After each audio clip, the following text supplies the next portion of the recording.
الحمد للہ وحدہ الصلاۃ والسلام علی من لا نبی بعدہ وعلی آلہ وصحبہ اجمعین۔ دوستو، ساتھیو، السلام علیکم ورحمۃ اللہ وبرکاتہ۔ یہ نشست جو ہے یہ اہل طریقت کی نشست ہے، اور طریقت کے جتنے سلسلے ہیں وہ ساری سیدنا امیر المؤمنین علی کرم اللہ وجہہ کی ذات اقدس سے جا ملتے ہیں۔ اس پہ انشاءاللہ ہم کسی وقت تفصیلی گفتگو کریں گے۔ آج چند ایک چیزیں ناچیز عرض کرنا چاہتا ہے احادیث مبارکہ سے حضور مولا کائنات حضرت علی شیر خدا رضی اللہ تعالیٰ عنہ کے حوالے سے۔ ایک بات عام طور پہ کہی جاتی ہے اور لوگ اسے موسیقی سے اور قوالوں سے منسوب سمجھتے ہیں کہ علی دا پہلا نمبر۔ دوستو، رجب کا مہینہ ہے اور میں چند احادیث صرف اسی بات پہ عرض کرنا چاہتا ہوں کہ علی دا پہلا نمبر، جو حضرت ابو بکر صدیق رضی اللہ تعالیٰ عنہ، حضرت عمر فاروق رضی اللہ تعالیٰ عنہ سے، حضرت عثمان غنی رضی اللہ تعالیٰ عنہ سے انکار کرتے ہیں یا بغض رکھتے ہیں، ان کے نزدیک اس کا مطلب اور ہے، اور ہمارے نزدیک جو محب صدیق ہیں، محب عمر ہیں، محب عثمان ہیں، ان کے نزدیک اس کا مطلب کچھ اور ہے، علی دا پہلا نمبر۔ اور یہ وہ مطلب ہے جس پہ محدثین کرام نے کثیر تعداد میں احادیث مبارکہ جمع فرمائی۔ ان میں سے میں چند ایک احادیث مبارکہ عرض کرتا ہوں اور اس کے بعد حضرت مولا کائنات کے فضائل پہ چند دیگر باتیں عرض کروں گا۔ امام ترمذی نے روایت کیا، احمد ابن حنبل نے روایت کیا، امام حاکم نے روایت کیا، امام بیہقی نے روایت کیا اور امام نسائی نے روایت کیا۔ عن ابی حمزہ رجل من الانصار قال سمعت زید بن ارقم۔ ابو حمزہ انصاری روایت کرتے ہیں، وہ کہتے ہیں کہ میں نے زید ابن ارقم سے سنا، یقول اول من اسلم علی، کہ انہوں نے کہا کہ وہ شخص جو سب سے پہلے ایمان لے کے آیا رسول صلی اللہ علیہ وآلہ وسلم کی ذات اقدس پہ، حضور کی نبوت اور رسالت پہ، وہ علی تھے۔ امام ترمذی، امام حاکم، احمد ابن حنبل، امام بیہقی اور امام نسائی، ان سب نے اس حدیث کو ان الفاظ کے ساتھ رقم کیا ہے۔ اب یہ جو بعد میں قول کیا گیا، اس کی وضاحت بھی ہے اور یہ وضاحت طلب بھی ہے کہ ایسا کیوں کہا گیا کہ بچوں میں سب سے پہلے حضرت علی نے ایمان قبول کیا۔ حقیقت یہ ہے کہ ایمان کو نمبر کے شمار کے اعتبار سے اگر دیکھیں تو آزاد بڑی عمر کے مردوں میں حضرت ابو بکر صدیق نے پہلے ایمان لے آئے، بڑی عمر کے غلام مردوں میں حضرت زید پہلے ایمان لے کے آئے، اور مردوں میں اطفال میں یعنی بچوں میں حضرت علی سب سے پہلے ایمان لے کے آئے، مگر مردوں میں من جملہ سب سے پہلے حضرت علی ایمان لے کے آئے۔ اس لیے یہ حدیث پاک فرمائی گئی کہ اول من اسلم علی، جو سب سے پہلے ایمان لے کے آئے وہ علی تھے۔ اس کے بعد اس حدیث پاک کو بھی حضرت احمد ابن حنبل نے، حضرت امام حاکم نے، امام نسائی نے اور امام ابن ابی شیبہ نے اس حدیث کو بیان کیا کہ اول من اسلم مع رسول اللہ صلی اللہ علیہ وآلہ وسلم علی، یہ الفاظ دیگر مختلف راویوں کے ساتھ یہ حدیث ہے، اور یہ بھی چوٹی کے 4 محدثین سے، احمد ابن حنبل، امام نسائی، امام حاکم اور امام ابن ابی شیبہ کی حدیث ہے کہ اول من اسلم مع رسول اللہ صلی اللہ علیہ وآلہ وسلم علی، حضرت علی سب سے پہلے ایمان لے کے آئے۔ آگے آئیں، امام بیہقی رحمۃ اللہ علیہ نے اس حدیث کو بیان کیا اور امام ترمذی رحمۃ اللہ تعالی علیہ نے اس حدیث کو بیان کیا کہ اول من صلی علی، وہ پہلا شخص جس نے حضور نبی کریم صلی اللہ علیہ وآلہ وسلم کی بعثت مبارک کے بعد، حضور پہ نبوت آنے کے بعد سب سے پہلے جس نے نماز پڑھی وہ علی تھے۔ سب سے پہلے نماز پڑھنے والے مولا علی تھے۔ اور یہ واقعہ آپ کو معلوم ہوگا کہ جب حضور کی بعثت ہوئی تو اس کے بعد مکہ شریف میں جبریل امین آئے، انہوں نے حضور نبی کریم علیہ الصلوۃ والسلام کے سامنے وضو کیا، جو کہ ایک طریقہ تھا، اور بتایا کہ بھئی ایسے وضو کرنا ہے، اور جبریل امین نے نماز پڑھی اور طریقہ بتایا، اور اس کے مطابق حضور نبی کریم علیہ الصلوۃ والسلام نے نماز پڑھی۔ اور اس نماز کے بعد سب سے پہلی نماز وہ مولا کائنات علی شیر خدا نے پڑھی۔ جو پہلے ایمان لایا علی، جس نے پہلی نماز پڑھی علی، اس لیے ہم کہتے ہیں علی دا پہلا نمبر۔ امام احمد ابن حنبل نے اور امام نسائی نے اس حدیث پاک کو روایت کیا کہ اول من صلی مع رسول اللہ علی، کہ وہ پہلا شخص جس نے رسول اللہ صلی اللہ علیہ وآلہ وسلم کے ساتھ نماز پڑھی وہ علی تھے۔ وہ حدیث بالفاظ دیگر ہے اول من صلی علی، یہ حدیث بالفاظ دیگر ہے اول من صلی مع رسول اللہ صلی اللہ علیہ وسلم علی، جس نے حضور علیہ الصلوۃ والسلام کے ساتھ سب سے پہلے نماز پڑھی وہ علی تھے۔ امام احمد ابن حنبل نے اس حدیث کو روایت کیا حضرت حبہ العرنی سے، انہوں نے فرمایا سمعت علی انا اول من صلی مع رسول اللہ صلی اللہ علیہ وآلہ وسلم۔ وہ حبہ العرنی کہتے ہیں کہ میں نے حضرت علی رضی اللہ تعالیٰ عنہ کو یہ فرماتے ہوئے سنا کہ میں ہوں وہ شخص جس نے سب سے پہلے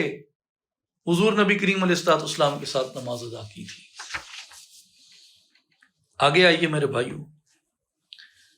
امام ترمذی رحمۃ اللہ تعالی علیہ نے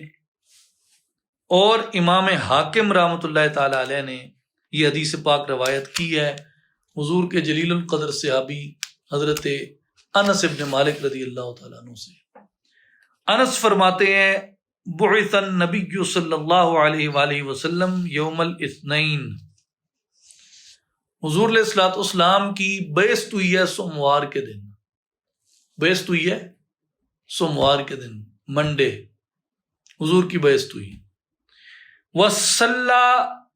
وعلی یوم الثلاثاء، منگل والے دن یعنی سوموار کو بعثت ہوئی اور منگل والے دن حضور نبی کریم علیہ الصلوۃ والسلام نے نماز ادا کی۔ بعث النبی یوم الاثنین وصلی وعلی یوم الثلاثاء، حضور نے منگل والے دن حضرت علی کے ساتھ نماز ادا کی۔ امام ترمذی کی یہ روایت مبارکہ ہے، یعنی حضور نبی کریم علیہ الصلوۃ والسلام کے بعد وہ شخص جس نے سب سے پہلی نماز پڑھی وہ مولا کائنات ہے۔ سب سے پہلی نماز نبی نے پڑھی، نبی کے ساتھ کس نے پڑھی؟ علی نے پڑھی۔ اہل سنت کی الحمدللہ تمام جو بڑے بڑے محدثین ہیں ان سب نے مختلف طرق کے ساتھ اس حدیث پاک کو روایت کیا۔ احمد ابن حنبل، امام ترمذی، امام حاکم نے، امام بیہقی نے اور دیگر محدثین رحمۃ اللہ علیہ مجمعین نے اس حدیث پاک کو مختلف طرق سے مختلف الفاظ کے ساتھ بیان کیا ہے۔ تو اس لیے یہ اگر کوئی کہتا ہوگا ان کا اپنا نقطہ نظر ہوگا، ہم کسی ان کے نقطہ نظر کے قائل نہیں ہیں، ہم تو اس نقطہ نظر کے قائل ہیں جو الحمدللہ ہمارے محدثین نے بیان کیا ہے کہ علی دم دم دے اندر علی دا پہلا نمبر، علی ایمان لانے میں اول ہے، علی نماز پڑھنے میں اول ہے۔ آگے آئیے، امام ابن ابی شیبہ جو امام بخاری کے استاد ہیں، جن سے امام بخاری رحمۃ اللہ علیہ اپنی صحیح بخاری کی سندوں کی تحقیق کرایا کرتے تھے، تصدیق لیا کرتے تھے، وہ امام ابن ابی شیبہ اور امام طبرانی رحمۃ اللہ تعالی علیہ معجم الکبیر میں حضرت سلمان فارسی رضی اللہ تعالیٰ عنہ سے روایت کرتے ہیں کہ انہوں نے کہا اول هذه الامتی ورودن علی نبیہا، سب سے پہلے اس امت میں حوض کوثر پہ نبی پاک صلی اللہ علیہ وسلم سے ملاقات کرنے والے، اور اولھا اسلامن، اور سب سے پہلے اسلام لانے والا ایک ہی شخص ہے، جو سب سے پہلے اسلام لایا، اور حوض کوثر پہ جو سب سے پہلے حضور علیہ الصلوۃ والسلام سے ملاقات کرے گا وہ ایک ہی شخص ہے، اور وہ کون ہے؟ علی ابن ابی طالب، وہ حضرت علی ابن ابی طالب ہے۔ اسلام لانے میں بھی اول، نماز پڑھنے میں بھی اول، اور حوض کوثر پہ نبی پاک صلی اللہ علیہ وآلہ وسلم کی بارگاہ میں جو سب سے پہلے حاضر ہوں گے وہ مولا کائنات حضرت علی شیر خدا ہیں۔ امام سیوطی نے امام طبری نے یہ روایت بیان کی ہے سیدنا علی رضی اللہ تعالیٰ عنہ سے۔ وہ فرماتے ہیں کہ حضور نبی کریم علیہ الصلوۃ والسلام نے فرمایا یا علی انک اول من یقرع باب الجنہ فتدخلها بغیر حساب من بعدی، علی اول من یقرع باب الجنہ، تو وہ پہلا شخص ہوگا جو جنت کا دروازہ کھٹکھٹائے گا، تو وہ پہلا شخص ہوگا جو جنت کا دروازہ کھٹکھٹائے گا، تدخلها بغیر حساب من بعدی، تم میرے بعد بغیر حساب اور بغیر کتاب کی جنت میں داخل ہوگے۔ علی دم دم دے اندر علی دا پہلا نمبر۔ میرے بھائیوں اور بزرگوں، یہ اس شیر خدا کی بات ہے، یہ اس مولا مشکل کشا کی بات ہے جو سلطان ولایت ہیں، اور حضور نبی کریم علیہ الصلوۃ والسلام نے جن کی پرورش اپنی آغوش میں کی۔ جب تقسیم ہوئی حضرت ابو طالب کے گھر کی، تو اس تقسیم میں جو باقی چچا تھے یا باقی جو حضور نبی کریم علیہ الصلوۃ والسلام کے چچاؤں کے اور بیٹے تھے، انہوں نے جب حضرت ابو طالب کا ہاتھ بٹایا تو حضور نبی کریم علیہ الصلوۃ والسلام نے فرمایا کہ علی میرے حصے میں دے دو مجھے۔ اور حضرت علی رضی اللہ تعالیٰ عنہ کی اس وقت عمر مبارک، بعض نے کہا 4 سال، بعض نے کہا 5 سال، مگر 4 سے 5 سال تھی۔ ایام طفولیت میں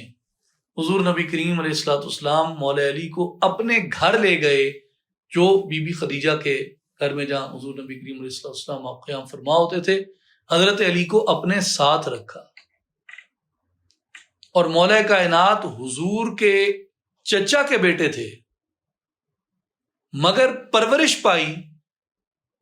حضور کے اپنے بیٹوں کی طرح۔ 5 سال کی عمر سے لے کے باقی جتنی تربیت حضرت سیدنا علی کرم اللہ وجہ الکریم کی ہوئی ہے، وہ حضرت ابو طالب کے گھر میں نہیں ہوئی، وہ نبی پاک کے گھر میں ہوئی ہے۔ مولا علی کی تربیت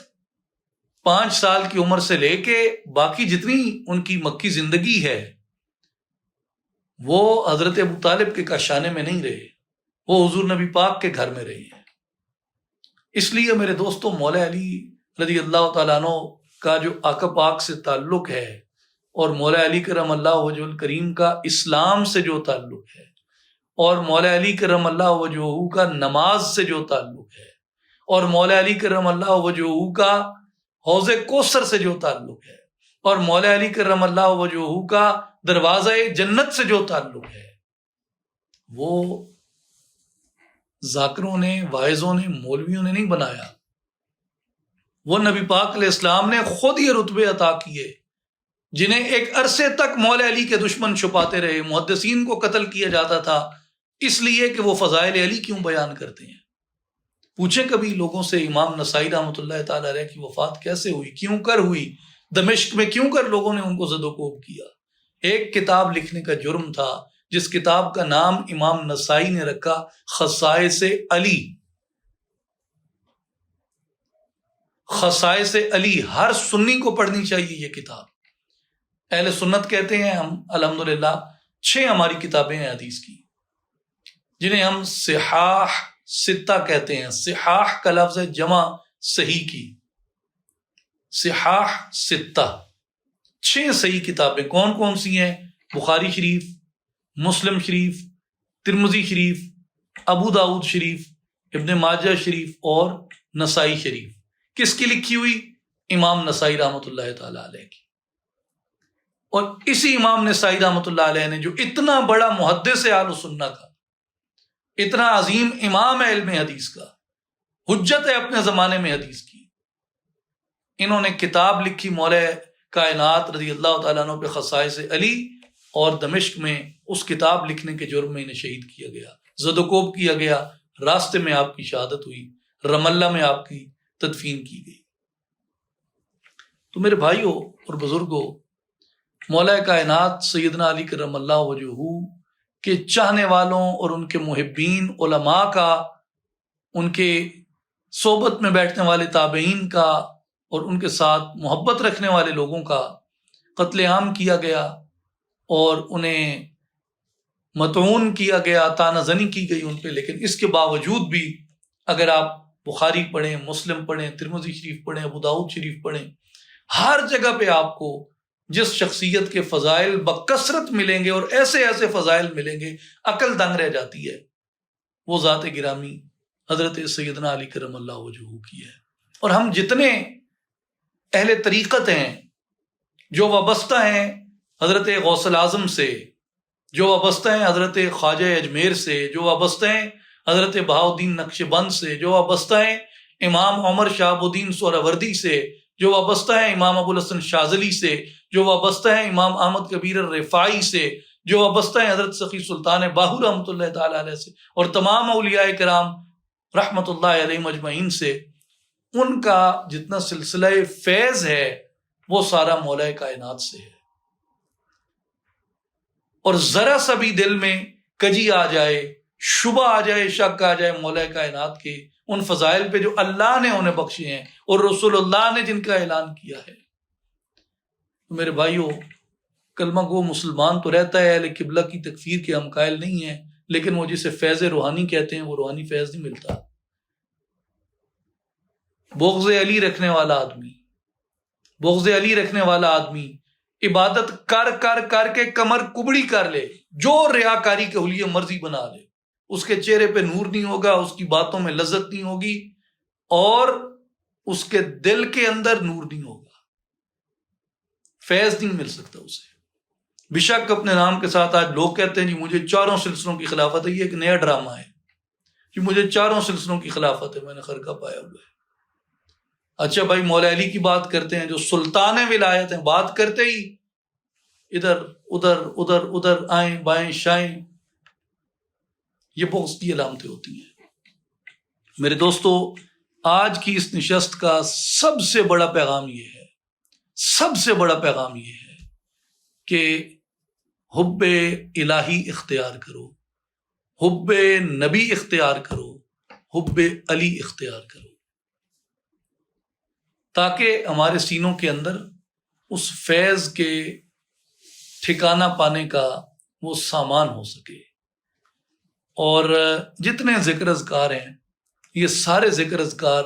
سلسلہ فیض سے چلتے ہیں، اور اگر فیض نہ ہو تو خوارج کی نمازیں تو ہم سے بہتر تھیں۔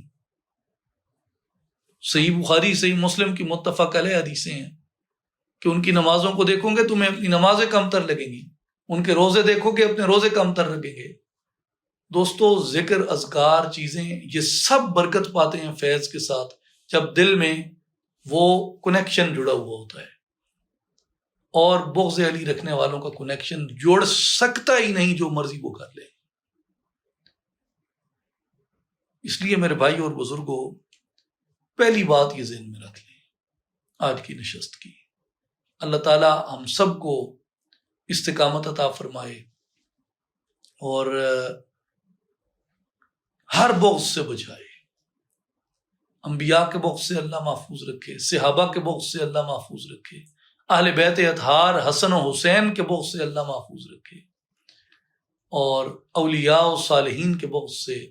اللہ محفوظ رکھے، اور اللہ تعالیٰ اس امت کو ریاکاروں بد زبانوں کے شر سے بھی محفوظ رکھے. ان اللہ و ملائکتہ یصلون علی النبی یا ایھا الذین آمنوا صلوا علیہ وسلموا تسلیما.